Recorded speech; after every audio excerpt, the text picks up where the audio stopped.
piece of me, boy. Go, go, go. Yeah. Outstanding. Rock and roll.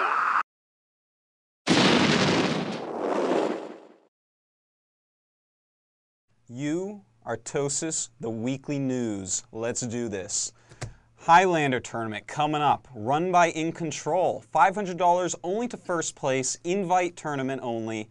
It's going to be good. If you try to cheat, I'm sure In Control is going to cut your head off. And this is going to be a great tournament. We have pretty much everyone in it. We have the entire EG lineup, TOT, ESC, MTW, Rocks, and of course you have to throw in Castor and Phoenix. Who knows whatever team they're on at the time, but they belong in there as well. It's going to be a great tournament. I can't wait. I think hopefully I will be shoutcasting a little bit of it for them. And it looks pretty exciting. Going to be run by Team Liquid. We don't get enough tournaments like that. They run tournaments very well. So go sign up for the qualifiers for that. It's going to be good, no doubt about that. Now, another little piece of news, Aru joins Rocks. Aru now has been in just about every team that there is. I'm not sure about the new move to Rocks or why it happened, but good luck to Aru in his new home. He's had some decent results lately. Just lost to Hydra in, I think it was top 8 of ESL, but you know, even to make it into the ESL tournament is pretty good, pretty good. All right, now this is a little rumor that I heard. Unfortunately, I did not get to verify this yet, but rumor has it Mondragon will not play the WCG Germany finals this year, which it would that would mess up WCG overall. I'm pretty sure they might cancel the whole thing because Mondragon wins Germany every single year. A WCG without Mondragon doesn't seem like a WCG at all. Someone messaged me saying that he's a little bit busy and he's not going to be able to make it to the finals of Germany. I hope this is just a rumor. I'll find out ASAP and let you all know. But if he does not go, maybe we'll finally see Infernal qualify. And wouldn't that be nice? Because that guy has been one of the top Protosses in all of Europe for a very long time. And he never seems to qualify. So here's hoping to that at least. Speaking of Infernal, he has done a couple of show matches for Valor. I'm sure that we'll see that coming up on a future Daniel Lee and Tasteless broadcasts. So keep your eyes out for that. Infernal is a player who really knows how to play pretty well against pro gamers. He plays against them more than most people. So, you know, I watched the matches, pretty decent. Definitely worth the watch. So make sure you tune in to Valor this week and next week. I'm not sure exactly when they're going to broadcast that specific match, but it's pretty good. Now, the Rhett match against Sejoin, you know, I spoke a lot about him before. He was the 2-time B League winner. And really a great player. We saw amazing play against Rhett. You know, Rhett ended up losing 1-2, but realistically, Rhett could have won 2-0. That first game he definitely could have won if he had done a very strong attack on Sejoin's third base. And the second game he did end up winning, although that third game, ooh, that was gross. He just got totally destroyed. But a good match. And, you know, this week we're supposed to do Rhett against a Terran player, most likely History GM. But it may not happen this week. We may have to postpone it next week. Estro is on vacation. Pro League is over. And everyone's gone home. So it's kind of hard to get him to play. We'll see, though. We'll see what we can do. But that may be pushed back. So, you know, don't be sitting up waiting all night if there's no news about it. All right, that's kind of it for the foreigner scene. A little bit slow right now as we wait for that beta, which, speaking of which, let's go into the StarCraft 2 discussion. There's still no beta out. We still have no idea when it's coming. Come on, Blizzard. You know, if it comes out at BlizzCon, I lose 20 bucks. We don't want to see that. Tasteless and Puerto Rican will be too happy about that. We need it to come out before then. I need to play this beta. I think everyone needs to play this beta. Everyone is so excited. The foreigner scene is kind of dumbing down. The only new event coming up is the Highlander tournament. Other than that, it's just kind of sitting around watching pro gaming, waiting for StarCraft 2.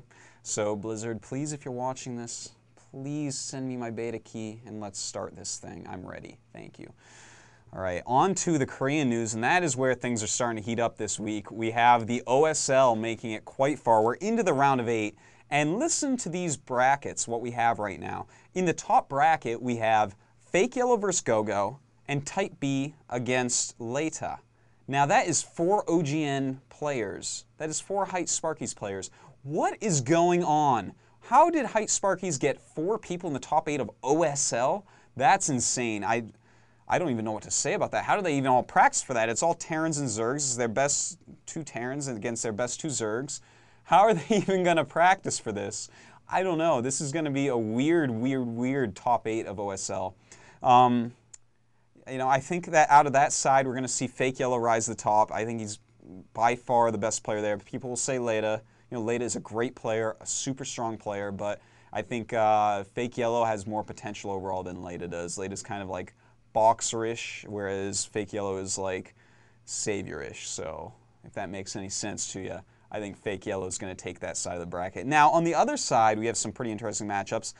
Kanata versus Fantasy. Now, this is 2 SKT1 Terrans meeting up, so it's going to be some awesome TVTs. Kanata, of course, known for his TVT. Fantasy, known for being absolutely crazily good at Starcraft right now. And, Fantasy's probably looking for, what, his 3rd OSL Finals in a row? Wouldn't that be sick? I'm not sure who's going to win that. I feel like Fantasy probably has the edge here despite Kanata's ridiculously good TVT. And the winner of that will play the winner of this next match, which is a ZVZ. Zero versus Jaedong, and that's actually kind of exciting. Zero is really getting a lot better now. Of course some maps have something to do with it, all these Zergs rising up. But Jaedong, despite that loss to Effort in GOM this past weekend, he's still Jaedong, and expect him to take that down. So we may see last OSL's finals rehashed in basically the top 4 here, Fantasy against Jaedong. Definitely a very possible outcome. And I got to say, the winner of that looks like he's going to take the whole tournament, unless, later Fake Yellow can pull off some crazy upset. Now, speaking of Zero and Kanata, let's look at the MSL. And MSL, we have half of the top 8 decided right now, and that half is Kanata against Quanro and Com against Zero. So Zero and Kanata both in the top 8 of both Star Leagues. Really quite amazing. We had this last season as well with, I believe it was Luxury and Stork, I believe. Yeah, both made it into even further, maybe the top 4 or something like that. But anyways, that's really impressive.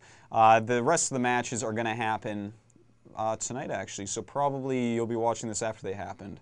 But yeah, the top 8s are coming. I think from top 8 on, the Star Leagues are just out of control fun to watch.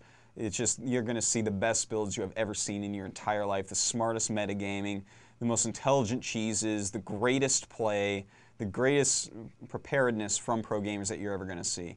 So keep your eyes out on both those Star Leagues. They are awesome, and we have some really good players left. Even if GoGo and Type B snuck in there, there's still great players in there.